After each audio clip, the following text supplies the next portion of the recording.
अस्सलाम वालेकुम गर्ल्स, बिस्मिल्लाहिर्रहमानिर्रहीम। कैसे हैं आप लोग? ठीक-ठाक हैं?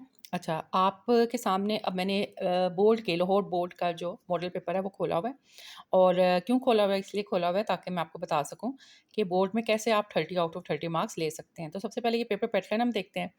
पेपर पैटर्न में हम देख रहे हैं कि 3 सेक्शन है हमारे पास, ठीक है? जो सेक्शन नंबर 1 है इसमें पार्ट 1 के 3 एक्सपेरिमेंट्स हैं। सेक्शन नंबर 2 में पार्ट 2 के 3 एक्सपेरिमेंट हैं और सेक्शन 3 में 2 ग्राफ्स हैं। ये ग्राफ्स एक्सपेरिमेंट से रिलेटेड भी हो सकते हैं और वैसे किसी भी फिजिकल रिलेशन के बारे में ये 2 ग्राफ हो सकते हैं। अगर आप स्टेटमेंट को देखें तो सबसे ऊपर ये लिखा हुआ है कि the candidate will mark 2 experiment from section 1 and section 2 and the examiner will allot 1 experiment out of the mark experiments to perform 1 experiment from each section. यानी कि करना आपने एक एक्सपेरिमेंट है लेकिन टिक आपने 2 करने हैं।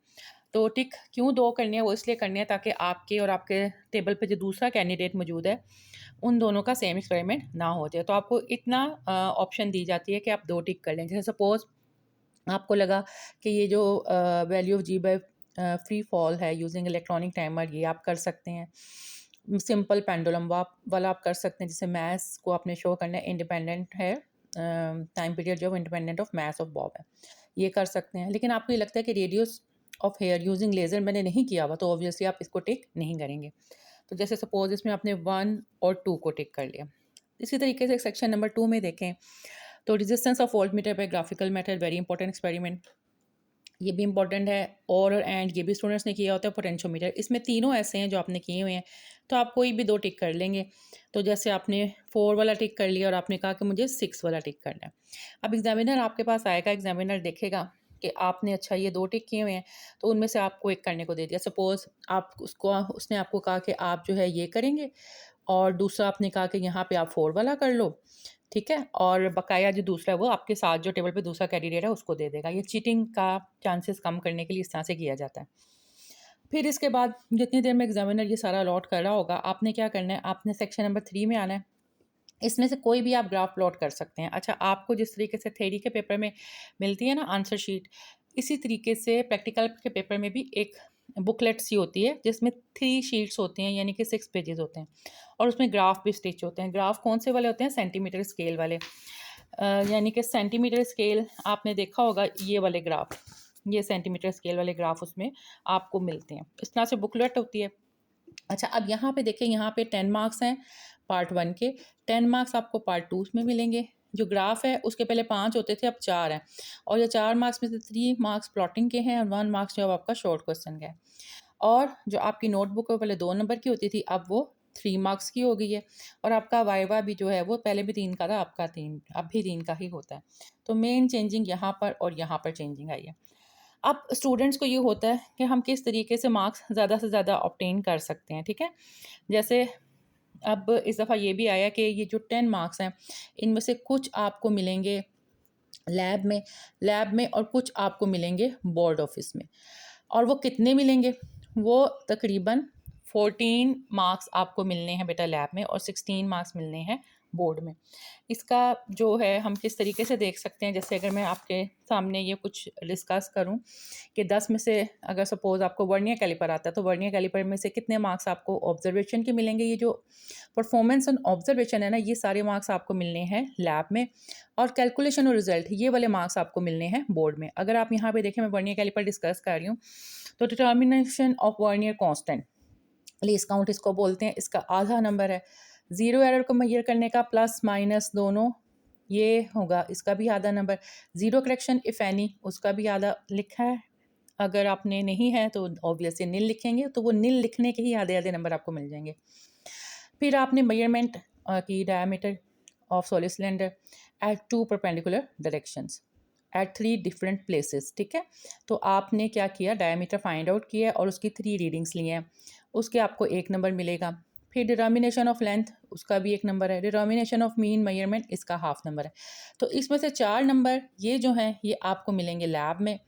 और ये जो बाकी काम है, जिसमें आपने टेबल बनाया हुआ है, corrected value of radius of cylinder, corrected value of length of cylinder, final formula for value of cylinder, यानी कि वॉल्यूम ऑफ सिलेंडर का जो फाइनल फार्मूला है पाई आर स्क्वायर एल, उसका भी 1 नंबर और रिजल्ट का भी 1 नंबर है।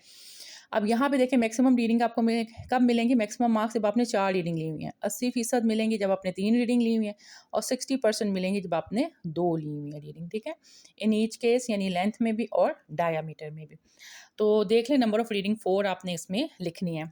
अब बच्चों ने पेपर में क्या-क्या लिखना है, आपको कॉपी बनवाई जाती थी। कॉपी बनवाई जाती थी तो आपको बताया जाता था कि आपने क्या चीज़ मेंशन करनी है अपने पेंसिल पेज पर। तो ये यहाँ पे ये देखिए, ये आपका कॉपी बनाने का तरीका है।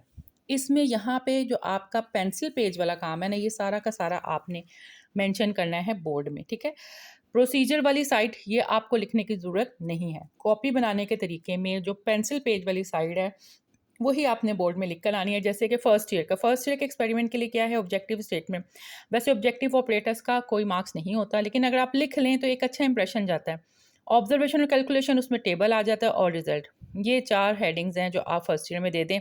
इसमें आपने देखा, अभी मैंने आपको मार्क्स दिखाए हैं, ऑब्जर्वेशन और कैलकुलेशन के मार्क्स हैं। ऑपरेटर्स का कोई नंबर नहीं है, ऑब्जेक्टिव का कोई नंबर नहीं है।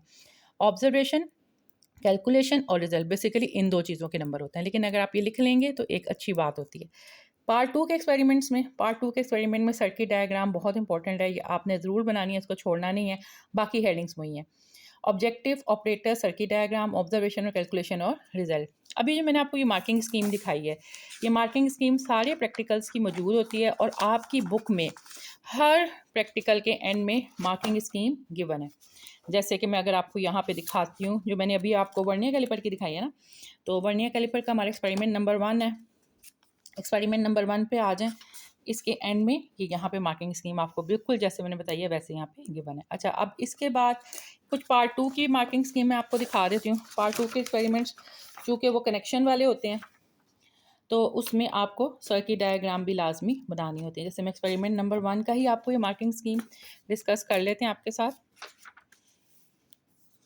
जी, यहाँ पे ये मार्किंग स्कीम आपको नज़र आ रही है एक्सपेरिमेंट नंबर 1 की। अब इसमें देखें सर्किट डायग्राम कितना नंबर है, 1।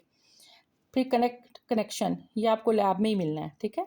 कनेक्शन ये लैब में देखे जाएंगे आपके, ये आपके बोर्ड ऑफिस में, ठीक है, ये आपके लैब में। फिर उसके बाद है obtaining the balance point and shifting it to somewhere near the middle of the bridge wire. इसका 1 नंबर है, ये भी आपको कहाँ पे मिलेगा, लैब में, क्योंकि ये ऑब्जर्व कर रहे हैं ना। Measurement of length and diameter of wire, ठीक है। अब ये भी आपको, आपने जो मेजरमेंट की है उसको लैब में भी देखा जाएगा, और जब वहाँ पे लिखेंगे फिर वो आपको वहाँ पे भी उसका नंबर देखा जाएगा। फार्मूला यूज्ड, जो आपने फार्मूला यूज़ किया, ये ऑब्वियसली आपका बोर्ड ऑफिस में जब चेक होगा वहाँ पे देखा जाएगा। Calculation of unknown resistance of wire, ये जो सारी कैलकुलेशन वाले स्टेप हैं ये बोर्ड ऑफिस में आपके होंगे। रिजल्ट विद यूनिट बच्चे अक्सर नहीं लिखते, करेक्ट इसके यूनिट के साथ आप रिजल्ट लिखते हैं, तो ये भी आपका बोर्ड ऑफिस में चेक होगा। तो ये जो ऑब्जर्वेशन वाली आपकी चीज़ें हैं, जैसे पॉइंट 2 है, पॉइंट 3 है, पॉइंट 4 है, ये आपको मिल रहे हैं लैब में, और आगे के जो स्टेप्स हैं वो आपको मिल रहे हैं बोर्ड ऑफिस में। तो आपने हर एक्सपेरिमेंट के एंड में जो मार्किंग स्कीम है इसको ध्यान से देख लेना। अब ये हमारे हो गए सेक्शन नंबर 1 और 2। अब हम आ जाते हैं सेक्शन नंबर 3 की तरफ। सेक्शन नंबर 3 जो है उसमें ग्राफ हैं, और ये ग्राफ जैसे कि मैंने आपको बताया ये एक्सपेरिमेंट से रिलेटेड भी हैं और ये एक्सपेरिमेंट के अलावा भी आते हैं। जैसे आपको नज़र आ रहा है ये जो हमारे पास है ये करंट और कैपेसिटेंस का ग्राफ है, और ये आपने करंट और कैपेसिटेंस का ग्राफ जो है वो एक्सपेरिमेंट में बनाया हुआ है। इसी तरीके से ये हमारे पास प्रेशर और वॉल्यूम का है, तो ये वाला ग्राफ जो है ये बेसिकली प्रेशर और वॉल्यूम का हमारे पास जो ग्राफ है वो एक, समटाइम्स इसमें ये भी क्वेश्चन आता है ये किस लॉ को शो करता है। तो प्रेशर और वॉल्यूम अगर आपको याद हो तो बॉयल्स लॉ होता है, ठीक है। अब ये जो ग्राफ हैं जो नहीं आते, अच्छा 2 ग्राफ में से एक आपने करना है, तो आप सिंपली वो चूज़ कर लो जो आपको बहुत अच्छे से आता है। जैसा कैपेसिटेंस और करंट का पार्ट 2 में आपने एक्सपेरिमेंट किया, उसका ग्राफ ही बनाया, तो आप ऑब्वियसली इसको चूज़ करेंगे। मुश्किल की तरफ ना जाओ, जो आपने नहीं, अनसीन चीज़ है उसको छोड़ दो, ये आपने किया हुआ है। इसका रिजल्ट भी बता सकते हैं, find the slope of graph मैंने आपको काफ़ी ज़्यादा करवाए हुए हैं। ये देखें, ये अगर आपको पता हो तो हमने ये एक्सरसाइज से ढेर सारे ग्राफ हैं, ये आप ग्राफ कर लेते हैं तो आपका आराम से जो है ना ये सेक्शन नंबर 3 हो जाएगा, ठीक है। रोज़ का एक एक करके आप ग्राफ करें, तो आप कैसे 30 आउट ऑफ 30 मार्क्स ले सकते हैं।